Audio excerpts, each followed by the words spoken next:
எல்லாவற்றையும் நேர்த்தியாக செய்கிறவராக வாழ்ந்தார் இயேசு கிறிஸ்து. அது மாத்திரமல்ல, எல்லாவற்றிலும் மிக ஜாக்கிரதை உள்ளவராகவும் இருந்தார். ஒருவரையும் இடரல் அடைய செய்யக்கூடாது என்பதிலே அவர் மிகவும் ஜாக்கிரதை உள்ளவராய் இருந்தார் என்று சொல்லி வேதத்தின் மூலம் நாம் அறிந்து கொள்ளலாம். மத்தேயு சுவிசேஷம் 14வது அதிகாரம் 24 முதல் 27 வரை வாசிக்கும் பொழுது, வரிப்பணம் வாங்குகிறவர்கள் பேதுருவினிடத்தில் வந்து, உங்கள் போதகர் வரிப்பணம் செலுத்துகிறதில்லையா என்று கேட்டார்கள். செலுத்துகிறார் என்றான். 27வது வசனத்திலே இயேசு கிறிஸ்து கூறுவதை பார்க்கலாம். ஆகிலும் நாம் அவர்களுக்கு இடரலாய் இராதபடிக்கு நீ கடலுக்கு போய் தூண்டில் போட்டு முதலாவது அகப்படுகிற மீனை எடுத்து அதன் வாயை திறந்து பார். ஒரு வெள்ளி பணத்தை காண்பாய். அதை எடுத்து எனக்காகவும் உனக்காகவும் அவர்களிடத்தில் கொடு என்றார். இந்த வசனத்தின் மூலம் நாம் தெளிவாக அறிந்து கொள்ளலாம். நாம் அவர்களுக்கு இடரலாய் இராதபடிக்கு என்று இயேசு குறிப்பிடுகிறார். இப்படியாக பல தருணங்களில் மற்றவர்களுக்கு இடரலாய் இராதபடிக்கு மிகவும் ஜாக்கிரதை உள்ளவராய் இருந்தார் என்று சொல்லி நாம் அறிந்து கொள்ள முடியும்.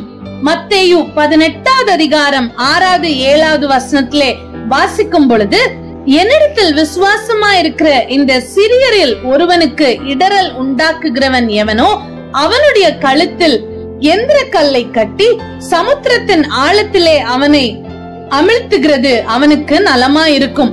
இடரல்களின் நிமித்தம் உலகத்துக்கு ஐயோ. இடரல்கள் வருவது அவசியம். ஆனாலும் எந்த மனுஷனால் இடரல் வருகிறதோ அவனுக்கு ஐயோ என்று இயேசு கிறிஸ்து சொல்வதை காண முடியும். அது மாத்திரமல்ல, மற்றவர்களை இடரல் அடைய செய்கிறவர்கள் அக்கினி சூளையிலே போடப்படுவார்கள் என்று மத்தேயு 13:41-42 இயேசு கிறிஸ்து கூறுவதை நாம் பார்க்க முடியும். கடைசியாக இயேசு கிறிஸ்து தம்முடைய சீஷர்களுக்கு தம்முடைய பாட மரணத்தை குறித்தும் தம்முடைய உயிர்த்தெழுதலை குறித்தும் பகிர்ந்து கொள்ளும் பொழுது, தம்முடைய சீஷனாகிய பேதுருவோ இயேசு கிறிஸ்துவை கடிந்து கொண்டான் என்று சொல்லி வேதத்திலே பார்க்க முடியும்.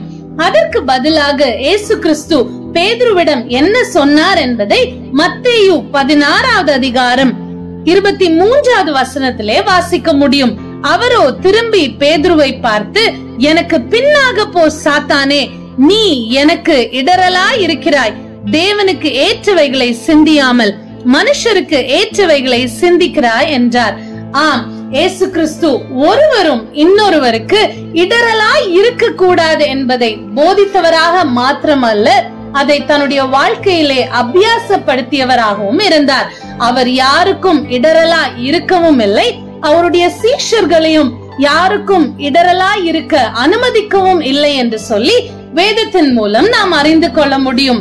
இந்த நாளிலும் இந்த வார்த்தைகளை கேட்கிற நாமும் கூட இயேசு கிறிஸ்துவனுடைய வாழ்க்கையை அதிகமாய் தியானிக்கிற இந்த லெந்து கால நாட்களிலே, இயேசுவே, ஒருவருக்கும் நானும் இடரலாய் இல்லாதபடிக்கு ஒரு வாழ்க்கை வாழ எனக்கு கிருபை தாரும் என்று சொல்லி அவரிடம் கேட்டு, உண்மையாகவே ஒருவருக்கும் எந்த விதத்திலும் நாம் இடரல் உண்டாக்காதபடிக்கு ஜாக்கிரதையான ஜீவியம் செய்ய தீர்மானம் செய்வோம் என்றால் அதுதான் அர்த்தமுள்ள லெந்து கால வாழ்க்கை.